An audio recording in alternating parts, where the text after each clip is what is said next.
तमाम बहनों को, भाइयों को, बेटे बेटियों को दिल की गहराइयों से खुशामदीद वेलकम कहता हूँ। जी आया नु, खुदावंद आप सबको बरकत अता करे।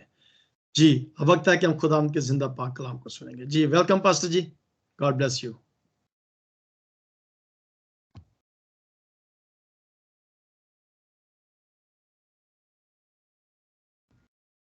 आवाज नहीं आ रही। माइक बंद है सर, माइक बंद है। लो जी, खोल गया mic. Okay sir, thank you. खुदावंद का शुक्र है कि हम फिर खुदावंद के हजूर में इस प्लेटफॉर्म पर मौजूद हैं।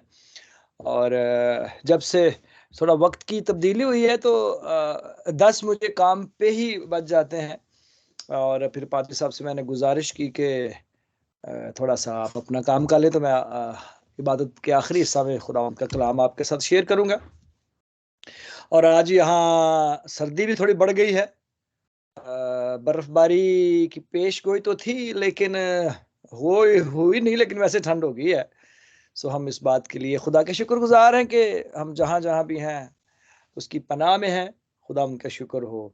और पिछले दिनों एक बात हो रही थी, किसी बेटी ने, बहन ने ये सवाल पूछा था कि क्या हम दोबारा से, अगर बपतिस्मा पहले गोते का लिया हुआ है तो क्या दोबारा से लिया जा सकता है? तो फिर पादरी साहब ने मुझे कहा था, तो मैंने कहा था हाँ, इस पे मैं आपसे बात करूंगा। तो मैं आज ये सिलसिला शुरू कर रहा हूँ बपतिस्मा के हवाला से। सो ये आज तो ख़त्म नहीं सिलसिला करूंगा मैं, शायद दूसरे लेक्चर में भी नहीं, आहिस्ता आहिस्ता हम आगे बढ़ते जाएंगे। सो आज जो नुक्ता है वो बपतिस्मा के हवाला से मैं खुदावंद के कलाम को लेकर आपके साथ हाजिर हूँ। और मेरा ईमान है कि आप इसको तवज्जो से सुनेंगे, और अगर आपके पास कॉपी पेंसिल है तो हवाला जात नोट करते जाना, और अगर नहीं है तो देख लें जल्दी जल्दी, ताकि ये हवाला जात आप नोट करते रहें और फिर आप वक्त ज़रूरत काम भी आ सके। सो खुदा उनका शुक्र है कि हम फिर से उसके हजूर मौजूद हैं। खुदावंद हमें अपनी बरक़ात से नवाजे रखे, आमीन। आंखें बंद करेंगे और हम दुआ करेंगे। मेरे प्यारे आसमानी बाप, मैं तेरा शुक्रगुजार हूँ कि आज फिर मैं तेरे लिए खर्च हो सकता हूँ। मैं अपने इन भाइयों को, बहनों को, बेटियों को, बच्चों को जो तेरे हजूर मौजूद हैं, तेरा शुक्रगुजार हूँ। हम सबको इस वक्त अपने गहरे में ले चल, और जो मैं तेरे कलाम के गहरे राज तेरे कलाम में से खोलने वाला हूँ, उसको ठीक तरह से इन ज़हनों तक मुंतकिल करने के लिए अपने रूल कुदस का मसा नाज़िल किए रखना और समझने की कुव्वत अता फरमाए रखना, यीशु के नाम से, आमीन। दानियल की किताब का जब हम मुताला करते हैं तो उसमें बहुत कुछ है। मैंने तो इसको बहुत दफ़ा सीखा है, और आगे सिखाने वाली ज़ात तो रूल कुद्स की है, खुदा की ज़ात है, लेकिन इसको मैंने शेयर भी किया है लोगों के साथ। और इसमें जो पाई जाने वाली सच्चाइयाँ हैं, उनसे ज़िंदगियाँ तब्दील भी हुई हैं, होंगी और होती रहेंगी। और आज एक ऐसी गहरी सच्चाई जिसका जिक्र मैं आपके साथ करने वाला हूँ, मैं आपको उसके साथ दानियल की किताब से शुरू करूंगा, बपतिस्मा के बारे में। और आप भी हैरान होंगे, ये कैसी बात कर रहे हैं, बपतिस्मा कहाँ से आ गया? मेरे साथ जब आप रहेंगे तो फिर हमें इस बात की समझ आ जाएगी। सो दानियल की किताब में एक बहुत ही मुतासर करने वाली सच्चाई है, और वो सच्चाई नबूकत नजर की जिंदगी से मुतल्लिक है, जो बाबल का बादशाह था, जिसने कहा था कि ये बाबल आजम मैंने नहीं बनाया, और फिर खुदा ने उसको 7 साल के लिए बैल बना दिया था। उससे मुतल्लिक है। ये बहुत बड़ा बुतप्रस्त बादशाह था, और जो जितना अपने आप को बड़ा समझता है, जब खुदा की जात से वो टकराने की हिम्मत करता है तो फिर खुदा अपनी खुदाइयत उसे दिखाता है। और मैंने आपके साथ एक आयत तब भी बांटी थी, आज मैं उस आयत से शुरू करूंगा। और खुदा के खिलाफ रहा वो, लेकिन एक वक्त आया कि फिर उसने खुदा की रहनुमाई को कबूल किया। आग की जलती भट्टी में जब तीन नौजवानों को फेंका गया, सदरक, मीसक और अबदनजू को, तो वहां पर भी खुदा ने अपना इंकशाफ मजबूती के साथ किया। और फिर वो शख्स जो अपनी ताकत में दीवाना हो गया था, उसने आखिरकार एक तब्दीली को कबूल किया और वो उसकी ज़िंदगी से मुताल्लिक है। मेरे साथ बाइबल मुकद्दस खोलिए और अपनी अपनी बाइबल्स आपके पास हैं, ये मेरा ईमान है। मैं नहीं कहूँगा कि आप मुझे दिखाएं, मुझे पता आपके पास है। मेरे साथ निकालें दानियल की किताब, उसका 4था बाब।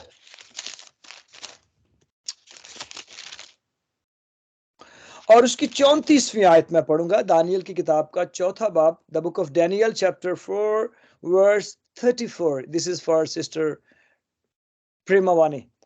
Daniel, book of Daniel chapter 4 verse 34। दानियल की किताब का 4था बाब, उसकी 34वीं आयत।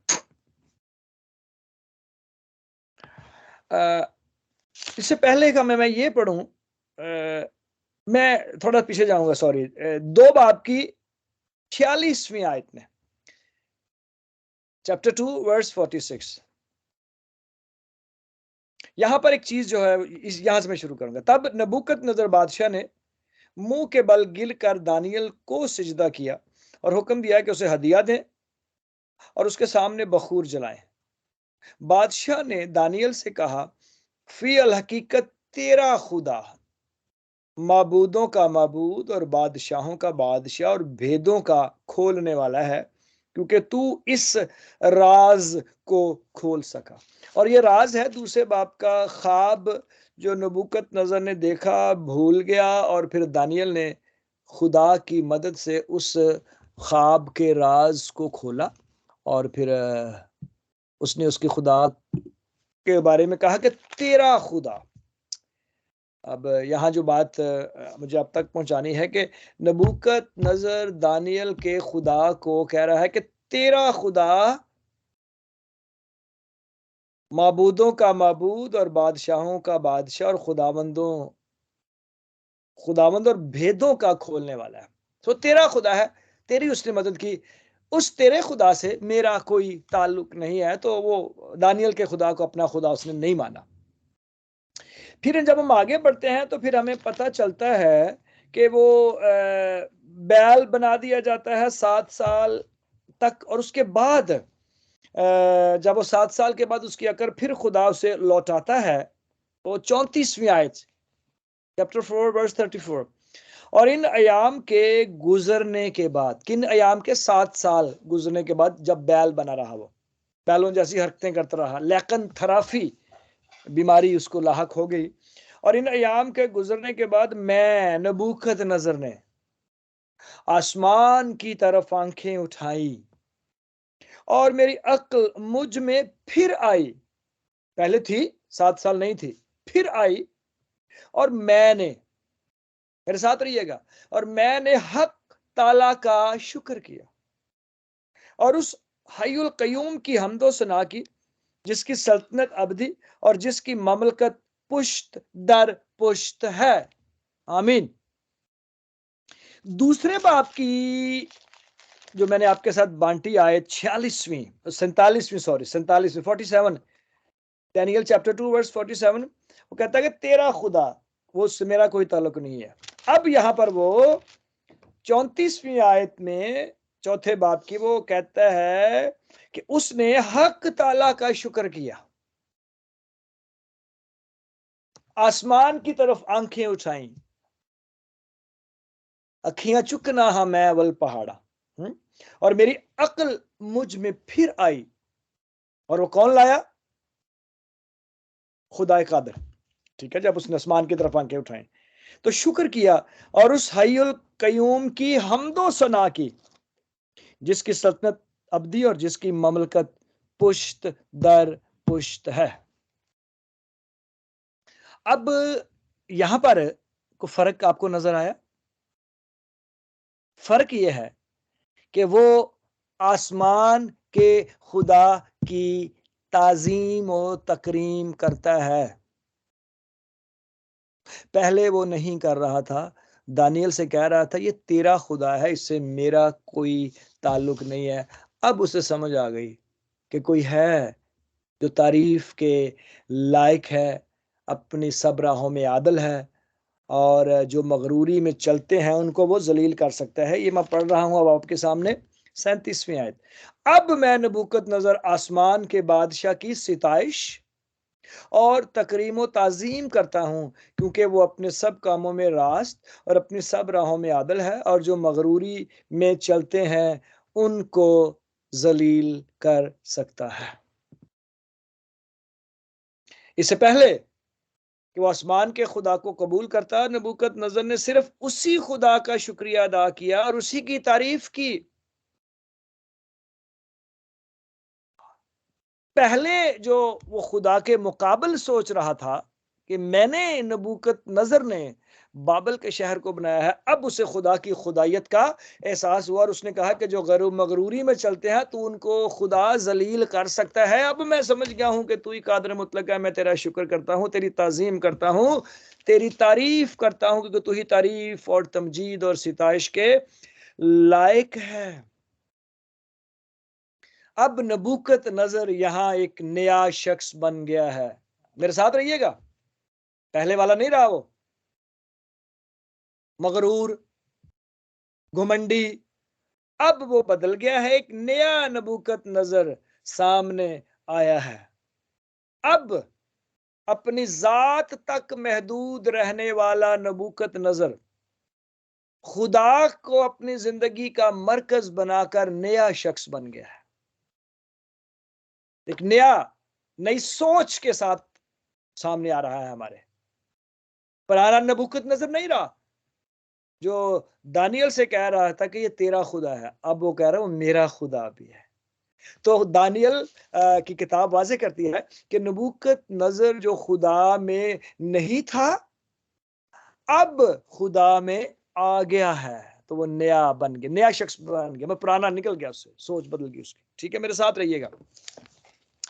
बाइबल मुकद्दस इस तरह के शख्स से मुतल्लक क्या बयान करती है? मेरे साथ निकालिएगा दूसरा करंथियों उसका 5वां बाब और उसकी 17वीं आयत।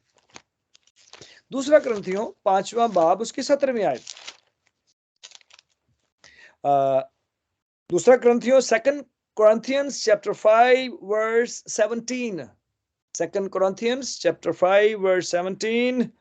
What does Bible say about a new person? Once he was out of Christ, now he is in Christ. What does Bible say about that person?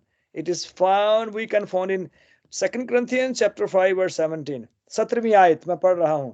इसलिए अगर कोई मसीह में है तो वो नया मखलूक है, नया मखलूक है। पुरानी चीजें जाती नहीं, देखो वो नई हो गई। अगर कोई मसीह में है तो वो नया मखलूक है। पौलुस रसूल यहाँ एक निशान, एक इशारा दे रहे हैं कि जब एक शख्स खुदा में और मसीह में आ जाता है तो वो नया मखलूक बन जाता है, और ये उसकी हकीकी तब्दीली का इजहार है। और ये तब्दीली नबूकतनजर की जिंदगी में भी आई। मेरा नुक्ता वाज़ेह होगा आहिस्ता आहिस्ता, और आप मेरे साथ हैं तो आपको समझ आएगी। जब एक शख्स मसीह में या खुदा में नहीं होता तो पुराना इंसान है। ये सादा सी बड़ी है। एक हम बाइबल मुकद्दस में हम दो चीजें देखते हैं, पुरानी इंसानियत, नई इंसानियत। वो यही है। पुरानी इंसानियत से मुराद वो जिंदगी जो हम खुदावंद से दूरी में गुजारते हैं। नई इंसानियत वो जिंदगी जो हम खुदावंद में आकर गुजारते हैं। सो बाइबल मुकद्दस इस तब्दीली के वक्त, इस तब्दीली को जब एक शख्स अपनी जिंदगी में पाता है तो उसकी जिंदगी में क्या वाकयात होते हैं, क्या वकू होता है। नया अहदनामा क्या इशारा करता है कि जब एक शख्स खुदा से दूर और फिर उसमें आ जाता है। तो बाइबल मुकद्दस क्या फरमाती है, मेरे साथ निकालिए रोमियो का खत उसका 6 बाब, Romans chapter 6 verses 3 to 6, Romans chapter 6 verse 3 to 6, रोमियो का खत उसका 6 बाब उसकी 3 से 6 आयत में पढ़ रहा हूं। मेरे साथ है ना सब आप? क्या तुम नहीं जानते कि हम जितनों ने मसीह यस्सु में, मेरे साथ रहिएगा, उपरात मैंने की है, अगर कोई मसीह में है, 2 कुरिन्थियों 5:17, इसलिए अगर कोई मसीह में है तो वो नया मखलूक है। तीसरी आयत रोमियो 6 बाब की, क्या तुम नहीं जानते कि हम जितनों ने मसीह यस्सु में शामिल होने का बपतिस्मा लिया तो उसकी मौत में शामिल होने का बपतिस्मा लिया। किसमें? उसकी मौत में शामिल होने का बपतिस्मा लिया। बस मौत में शामिल होने के बपतिस्मा के वसीला से हम उसके साथ दफन हुए, ताकि जिस तरह मसीह बाप के जलाल के वसीला से मुर्दों में से जिलाया गया, यानी जिंदा किया गया, उसी तरह हम भी नई जिंदगी में चले। क्योंकि जब हम उसकी मौत की मुशाहबत से उसके साथ पेवस्ता हो गए, तो बेशक उसके जी उठने की मुशाहबत से भी उसके साथ पेवस्ता होंगे। चुनाचे हम जानते हैं कि हमारी पुरानी इंसानियत उसके साथ इसलिए मसलूब की गई कि गुनाह का बदन बेकार हो जाए, ताकि हम आगे को गुनाह की गुलामी में ना रहें। खुदा उनके कलाम के पढ़े जाने पर कसरत से हमारे लिए बरकत हो, आमीन। सुना आपने, ये पहले वाला बहुत दफा पढ़ा होगा आपने, लेकिन मैं बपतिस्मा जो टॉपिक है उसके तनाजुर में आपसे आज बात कर रहा हूं। तो मेरे साथ रहेंगे, थोड़ा लंबा सरमन है, लेकिन आहिस्ता आहिस्ता हम सीखते रहेंगे। यहाँ वो क्या फरमा रहे हैं जी, कि जो शख्स मसीह में नहीं होता और मसीह में आ जाता है, तो वो फिर क्या कदम उठाता है? बपतिस्मा लेता है, बपतिस्मा लेता है। बपतिस्मा उस तब्दीली का निशान है जो यीशु से दूर होते और फिर उसमें आ जाते हैं। बपतिस्मा उनकी तब्दीली का निशान है। यीशु से दूर पुरानी इंसानियत, यीशु में आ जाना नई इंसानियत, और इसके लिए वो यीशु में होने का बपतिस्मा लेता है और फिर वो अपनी जिंदगी को यीशु के रहमो करम पर छोड़ देता और उस पर भरोसा साबित करता कि मेरा भरोसा यीशु पर है। और इसी का तजर्बा नबूकदनजर ने किया। अब मेरा आपसे सवाल है, अब जो मैंने आपके साथ तारफ ये किया है, जो बात मैंने आपके साथ बांटी है, नबूकदनजर एक वक्त में खुदा में नहीं था, फिर खुदा में आ गया, नया शख्स बन गया। और बाइबल मुकद्दस क्या कहती है उस शख्स के बारे में, कि जो यीशु में आता है वो क्या करता है? बपतिस्मा लेता है। तो अगर आज नबूकदनजर होता तो इस सारे तब्दीली के बाद वो क्या करता? मुझे बताए कोई, उसका अगला कदम क्या होता?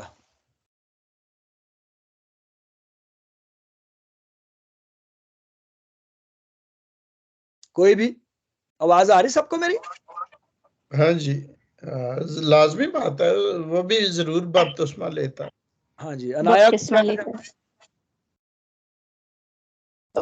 पास्टर जी बपतिस्मा लेता जाहिर है, जब मैं आई थी तो मैंने भी बपतिस्मा लिया था। हाँ ठीक है, और कोई बताए मुझे क्या करता हूँ ये इतनी सी गुफ्तगू के बाद?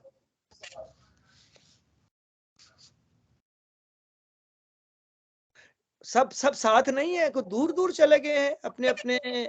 पास्टर जी बपतिस्मा लेना जरूरी होता है नहीं खुदावंद में आने के लिए।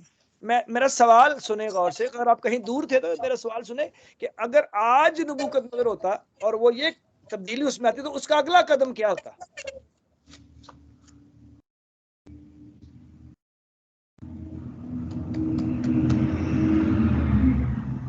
चले ठीक है। मुझे भाई साहब ये एक ना जो चीज मुझे समझ आ रही है पास्टर जॉन के हवाले से मैं बात करना चाहूंगा आप सबसे उनकी इजाजत से, कि पहले भी शायद मैंने ये बात नोट की थी और आज भी, कि जब मैं कोई बात पूछता हूँ और ये मुझे एक दो लोग ही जवाब देते हैं, बाकी मुझे ये लगता है कि शायद वो सुन नहीं रहे होते या वो समझ नहीं रहे होते। तो मैंने रिक्वेस्ट पादरी साहब के हवाले से उस वक्त भी ये की थी कि ये कलाम को हमको 2-2 घंटे तो करते नहीं है, आधा घंटा तो हम खुदा के कलाम की बात करते हैं। और अगर उसमें भी अगर क्या लफ्ज इस्तेमाल करूं मैं, तवज्जो नहीं देते तो फिर ये मेरे नजदीक सोचने की बात है कि फिर ऑनलाइन होके शायद पता नहीं चले। सो मेहरबानी करके अगर कोई बात आपसे जवाब तलब किया जाता है और एक या दो लोग ही देते हैं, बाकी नहीं देते, तो फिर मेरे नजदीक ये कुछ हौसला अफजा बात नहीं है। सो यही है। सो अगर नबूकत नजर आज जिंदा होता तो इस सारी तारुफ के बाद वो जरूर बपतिस्मा ही लेता। ठीक है।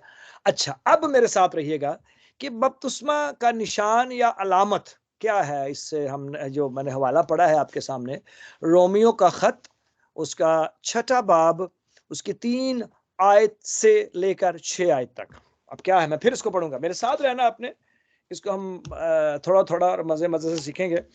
6 बाब में लिखा, क्या तुम नहीं जानते कि हम जितनों ने मसीह यीशु में शामिल होने का बपतिस्मा लिया। सो पहला नुक्ता तो ये है हमें सीखने की, जब हम बपतिस्मा लेते हैं तो हम किसी मिशन में, किसी चर्च में शरीक नहीं होते, यीशु में शरीक होते हैं। ठीक है, ये वाज़ेह बात है, बाइबल मुकद्दस फरमा रही है। एक बात, हम जितनों ने मसीह यीशु में शामिल होने का बपतिस्मा लिया तो उसकी मौत में शामिल होने का बपतिस्मा लिया। मौत में, यीशु की मौत में। तो यीशु की मौत में हम शामिल तो नहीं हो सकते। जैसी मौत यीशु ने सही है हम तो नहीं सह सकते, और वो वक्त भी चला गया, उसने सह ली हमारे लिए। लेकिन ये बात हमें उसकी मौत में शामिल करती है, बाइबल मुकद्दस फरमा रही है। दूसरी है, बस उसकी मौत में शामिल होने के लिए, होने के वसीला से हम उसके साथ दफन हुए। मौत और फिर दफन होना, मेरे साथ रहना आपने, ताकि जिस तरह मसीह बाप के जलाल के लिए, जलाल के वसीला से मसीह मुर्दों में से, जलाल के वसीला से मुर्दों में से जिलाया गया, जी उठा, जिलाया। ये लफ्ज जलाया नहीं है, जलाना कहता तो आग जलाना, ये लफ्ज जिलाया, जीम के नीचे जेर है, जिलाया गया। सो यीशु मसीह की मौत में इस हवाला के बाद जो बात सामने आती है, 3 चीजें वाजे हैं जिसका हम पे ईमान है, हमारा ईमान है इस बात पे। यीशु की मौत, यीशु का मर जाना, यीशु मर गया, दफन हुआ, और फिर तीसरे दिन मुर्दों में से जी उठा। यही चीज है ना 3 यीशु मसीह की मौत में। बपतिस्मा यीशु की मौत में शामिल होने, यीशु में दफन होने और यीशु में जी उठने की अलामत है। जिस तरह यीशु मुआ, दफन हुआ और दोबारा जी उठा, इसी तरह हम भी ये तीनों चीजें कर रहे होते हैं जब बपतिस्मा ले रहे होते हैं। कैसे? देखें, जब हम पानी के हौज में उतरते हैं तो पानी के हौज में उतरना ये मौत से इसको जोड़ा जाता है। सो पानी के हौज में उतरना मतलब मौत, मरना, और जब शख्स मर जाता है तो उसका दफनाया जाना भी लाजमी है। तो उसके बाद पादरी साहब कुछ कलमात बोल के आपको पानी के नीचे ले जाते हैं, और ये अमल दफन होने को साबित करता है। जब आप पानी के नीचे जाते हैं तो कुछ सेकंड्स के लिए सांसें बंद हो जाती हैं, दफन हो गया। और फिर जब ऊपर आते हैं पानी से तो ये हमारा क्या है, जी उठना है। समझ आई बात की? आगे बढ़ रहे हैं हम आहिस्ता आहिस्ता, सवाल आपके ज़हन में आ रहे होंगे लेकिन सीखते रहेंगे आहिस्ता आहिस्ता। सो जब हम पानी के हौज में खड़े होते हैं तो ये मौत को जाहिर करता है, मौत, यीशु मर गया। फिर जब पानी के नीचे हमें ले जाया जाता है तो हम फिर दफन होते हैं, यीशु भी दफन हुआ। और जब पानी से ऊपर आते हैं तो फिर हम जिंदा हो जाते हैं। सो बाइबल मुकद्दस यही हमें सिखाती है कि बपतिस्मा हमें यीशु की मौत, उसके दफन होने और उसके जी उठने में शामिल करता है। क्लियर? वाज़ेह? कोई मेरे पास इसके अलावा और कोई बात आपको बाइबल मुकद्दस में से बपतिस्मा के हवाले से नहीं है। और जब हम ऐसे ऐसे आहिस्ता आहिस्ता बढ़ेंगे तो और भी सवालात आपके ज़हन में उठते रहेंगे, तो वो वाज़ेह होते रहेंगे। अगर कोई सवाल है तो वो लिखते रहें। जब लेक्चर ख़त्म होगा तो मेरा ईमान है कि बहुत सारे सवालों के जवाब खुदावंद के कलाम से आपको मिल जाएंगे और आप वो सवाल फिर उस पर लकीर फेर देंगे। मुझे पता, मेरा ईमान है ये कि हाँ, इसका जवाब मुझे मिल गया। ठीक है। अब लफ्ज़ जो बैप्टाइज है, अंग्रेजी में इसको, उर्दू में इसको बपतिस्मा कहते हैं और अंग्रेजी में इसको बैप्टाइज कहते हैं। इसका क्या मतलब है? इसका मतलब है पानी में डुबोना, पानी में डुबोना। या एक और लफ्ज है अंग्रेजी में इमर्जन, IMMERSION, इमर्जन। अंग्रेजी का लफ्ज बैप्टाइज, BAPTIZE, बैप्टाइज। यूनानी के लफ्ज, ये यूनानी का लफ्ज है बैप्टिजो, BAPTIZO। अंग्रेजी का लफ्ज है बैप्टाइज, BAPTIZE। यूनानी के लफ्ज बैप्टिजो, आखिर में ZO है, से निकला है, जिसका मतलब पानी में डुबोना है या गोता देना है। ठीक है। और फिर आगे और भी स्पेलिंग है। अब जो बैप्टिज्म के स्पेलिंग हम अंग्रेजी में करते हैं वो BAPTISM अब करते हैं, तो इसे इमर्जन कहते हैं, जिसका मतलब है पानी में डुबोना, गोता देना। एक और भी इसका मतलब है रंग में रंगना। ठीक है। सो बपतिस्मा जो अंग्रेजी जुबान के स्पेलिंग मैंने आपको बताया, ये यूनानी का लफ्ज बैप्टिजो से लिया गया है। अब इसको बैप्टिज्म के स्पेलिंग आखिर में BAPTISM कर दिया गया है, जिसका मतलब है पानी में डुबोना। बाय इमर्जन भी कहते हैं इसको, गोता लगा के किसी को किसी रंग में रंगना, और ये यीशु में शामिल होने की इलामत है। अब मेरे साथ आप निकाल, यस, बैप्टिज्म, थैंक यू भाई साहब। अमाल की किताब मेरे साथ आप निकालें, उसका 8वां बाब मेरे साथ आप निकालें। अमाल की किताब उसका 8वां बाब, the book of Acts chapter 8। I will read from verse 36 to 38। So अमाल की किताब उसका 8वां बाब, उसकी 36 से 38 आयत तक मैं पढ़ूंगा। मैंने बात जो आपके साथ लेके आ रहा हूं, रंगना, उतरना, पानी, पानी में डुबोना। सो मैं पढ़ रहा हूं जी 36 आयत से, फिलिपियों का खत, अमाल का खत उसका 8वां बाब और उसकी 36वीं आयत। तो इसे थोड़ा सा मैं ऊपर अगर पढ़ूं तो फिर आपको समझ आएगी। 26वीं आयत से, फिलिप्पस और हबशी खोजा, ये वाकया उनका है 26वीं आयत से, from verse 26 I will read onward. फिर खुदावंद के फरिश्ता ने फिलिप्पस से कहा कि उठ कर दखन की तरफ उस राह तक जा जो यरूशलेम से गजा को जाती है और जंगल में है। ये वही इलाका आजकल जहां जंगल यरूशलेम और गजा।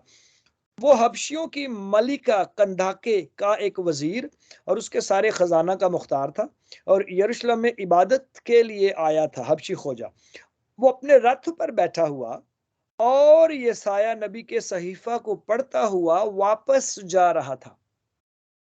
रूह ने फिलिप्पस से कहा कि रूह कुद्स ने फिलिप्पस से कहा कि नजदीक जाकर उस रथ के साथ हो ले। बस फिलिप्पस ने उस तरफ दौड़कर उसे, फिलिप्पस हबशी खोजा को, उसे यशायाह नबी का सहीफा पढ़ते सुना और कहा कि जो तू पढ़ता है उसे समझता भी है। उसे पूछ रहा है। उसने कहा, ये मुझसे क्यों कर हो सकता है जब तक कोई मुझे हदायत न करे। और उसने फिलिप्पस से दरखास्त की कि मेरे पास आ बैठ। किताब मुकद्दस की जो इबारत वो पढ़ रहा था ये थी कि लोग उसे भेड़ की तरह जिबा करने को ले गए, और जिस तरह बर्रा अपने बाल कतरने वाले के सामने बेजुबान होता है, उसी तरह वो अपना मुंह नहीं खोलता। उसकी पस्त हाली में उसका इंसाफ न हुआ, और कौन उसकी नस्ल का हाल बयान करेगा, क्योंकि जमीन पर से उसकी जिंदगी मिटाई जाती है। खोजा ने फिलिप्पस से कहा, मैं तेरी मिन्नत करके पूछता हूं। खोजा ने फिलिप्पस से कहा, मैं तेरी मिन्नत करके पूछता हूं कि नबी ये किसके हक में कहता है, अपने या किसी दूसरे के। फिलिप्पस ने अपनी जुबान खोलकर उसी नविश्ता से शुरू किया और उसे यस्सु की खुशखबरी दी। मेरे साथ रहना आपने, किसकी खुशखबरी दी? यस्सु की। अब 36वीं आयत। और राह में चलते चलते किसी पानी की जगह पर पहुंचे। किसी पानी की जगह पर पहुंचे।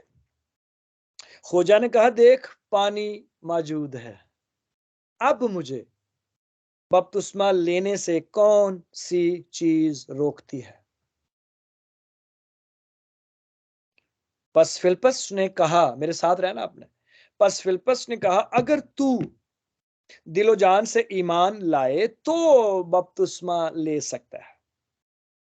उसने जवाब में कहा, मैं ईमान लाता हूं कि यीशु मसीह खुदा का बेटा है। बस उसने रथ को खड़ा करने का हुक्म दिया और फिलिप्पस और खोजा दोनों पानी में उतर पड़े, और फिलिप्पस ने उसको खोजा को बपतिस्मा दिया। ठीक हो गया। सो पानी का होना बपतिस्मा के लिए जरूरी है। पानी में उतरना बपतिस्मा लेने वाले का और बपतिस्मा देने वाले का लाजिम होना है। सिर्फ यही वजह है कि दोनों पानी में उतरे, क्योंकि पानी में डुबोने या गोता देने का यही तरीका है जिसे बपतिस्मा कहते हैं, और बाइबल मुकद्दस में से हम ये तालीम सीख भी रहे हैं और दोहरा भी रहे हैं। ठीक है जी। सो गोता देना, रंग में रंगना, डबोना, और फिलिप्पस ने खोजा को जहां पानी था वहां रोका, बात की और फिर उसको बपतिस्मा दिया। और यूहन्ना की इंजील उसका 3 बाब और उसकी 23वीं आयत। यूहन्ना की इंजील उसका 3 बाब, book of John chapter 3 verse 23। यूहन्ना 3 बाब की 23वीं आयत।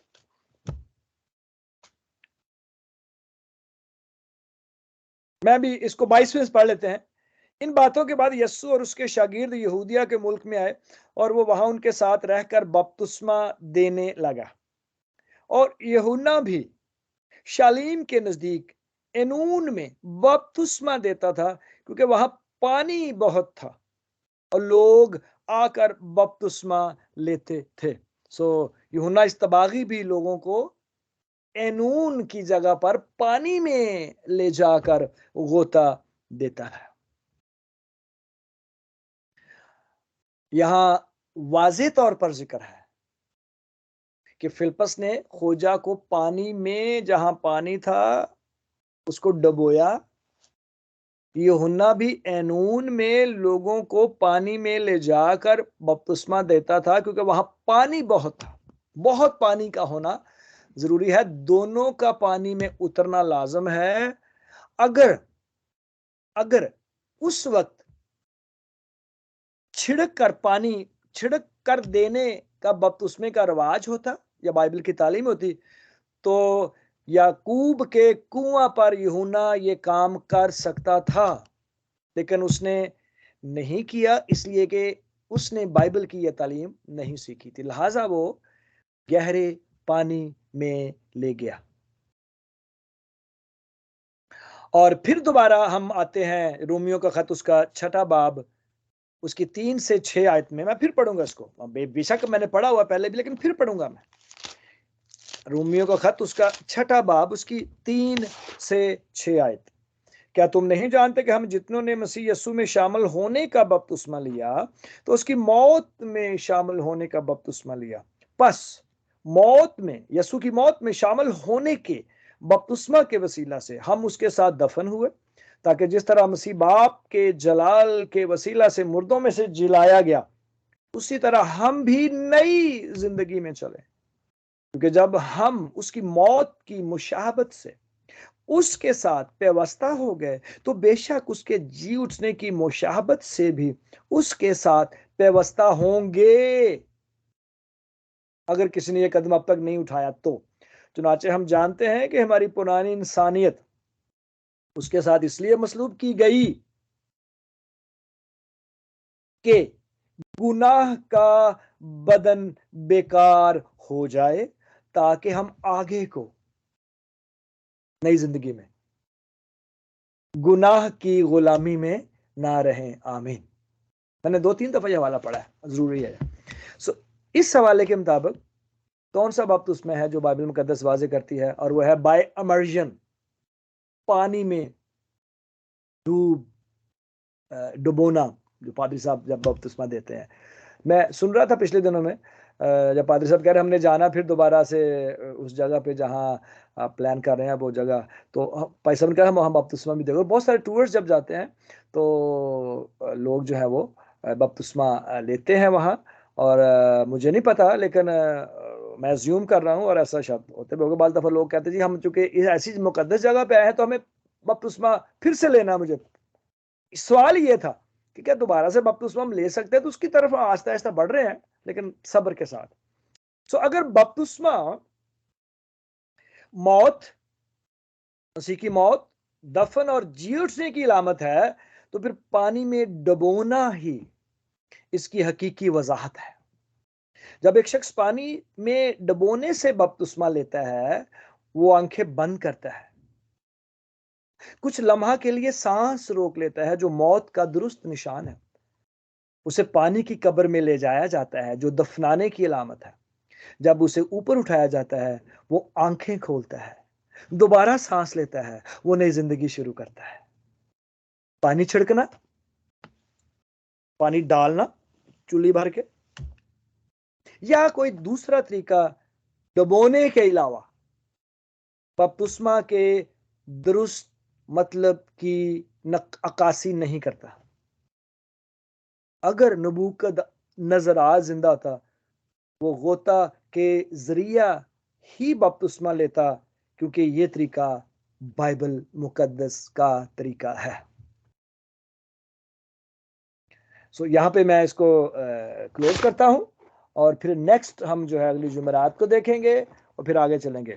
कोई सवाल नहीं, लिख लें आप, और मेरा ईमान है खुदावंद में कि आपको आपके हर सवाल का जवाब मिल जाएगा। अगर फिर भी नहीं मिला तो फिर वो लेक्चर के आखिर में लिखते जाए, ताकि भूल ना जाएं आप। ये मेरी आपसे गुजारिश है। और फिर मेरी आपसे ये भी गुजारिश है कि मैं फिर दोबारा पादरी साहब की इजाज़त से, और पहले भी बात हुई है कि मेहरबानी करके ये वक्त जो हम खुदावंद के हुजूर बैठते हैं, सुना करें, बैठा करें। अगर कोई आपसे पूछता है तो उसको जवाब भी दिया करें। इससे जो आपसे बात कर रहे हैं उसको हौसला अफजाई मिलती है कि हाँ, मैं जो बात खुदावंद के कलाम से बांट रहा हूँ, सुना जा रहा है। ठीक है। सो खुदावंद आपको बरकत दे और आपके साथ हो, और इस नुक्ते को जो मैं आगे बढ़ा रहा हूँ, इसको आप तक पहुंचाने के लिए खुदावंद मेरी रहनुमाई करते रहे, और हम सबको सुनने वाले कान और कबूल करने वाला जहन और दिल अता फरमाए। खुदावंद हम सबको और हमारे घरानों को